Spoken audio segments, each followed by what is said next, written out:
ମୁଁ କହୁଥିଲି ଇଏ ହେଉଛି ରେମାଳ ଡ୍ୟାମ୍ ଦେଖିଦିଅନ୍ତୁ। ଏଇ ପାଣିରେ ନା ଗାଧୋଇ ତାପରେ ଯେଉଁ ଆମେ ଏଇଟା ଫୁଲ ସର୍କୁଲାସ ଦେଖେଇଲି ଆପଣମାନଙ୍କୁ। ଆମେ ସେଇ ଟିକେ ଆଗକୁ ଓହ୍ଲେଇଲୁ, ଏଠି ଗାଡ଼ି ରଖିଦେଇ ଏଇ ବାଟିକି ଡେଇଁଲି, ତାପରେ ପାଣି କତିକି ଯିବି, ଗାଧୋଇବି ଆପଣମାନଙ୍କୁ କେମିତି ଲାଗିଲା କହିବି। ଓକେ, ମୁଁ ସେଇଠି ଡେଇଁକିରି ଏଇ ବାଟରେ ଚାଲି ଚାଲି ଯାଉଛି, ଏଇ ବାଟିକିରି ଏଇ ପାଖରେ ପହଞ୍ଚିବି, ତାପରେ ପାଣିରେ ଡିଆଁ ମାରିବି। ଆପଣମାନଙ୍କୁ ମୁଁ କହୁଥିଲି ଏଇଟା ସର୍କୁଲାସ ହେଉଛି। ମୁଁ ପୁରା ସର୍କସ ପୁରା ତଳକୁ ପଳେଇ ଆସିଲିନି, ଏ ପାଣି ବି ଛୁଇଁ ସାରିଲିନି। କେମିତି ଲାଗୁଛି ଦେଖିଆ। ଅಯ್ୟୋ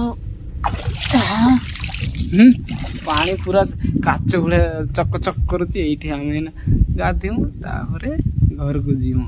ଓକେ, ଆପଣମାନେ କେବେ ଆସୁଛନ୍ତି ରେମାଳ ଡ୍ୟାମ୍ ଲୋକେସନ୍ ମାରନ୍ତୁ, ତାପରେ ଗାଧି ଗୁଧାକିରି ଯାଆନ୍ତୁ।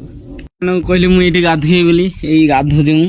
ତାପରେ ଭାଇ ଆମର କିଛି କୁହନ୍ତୁ ଏ ପାଣି ବିଷୟରେ। ଏଇନା କହ ସେଇ କଥାଟା କୋଉଟା କହୁଥିଲୁ ଯେ ଆହୁରି ବହୁତ ଲୋକ ଯାଉଥିଲେ ଉପରୁ, ବହୁତ ପାଣି ଥିଲା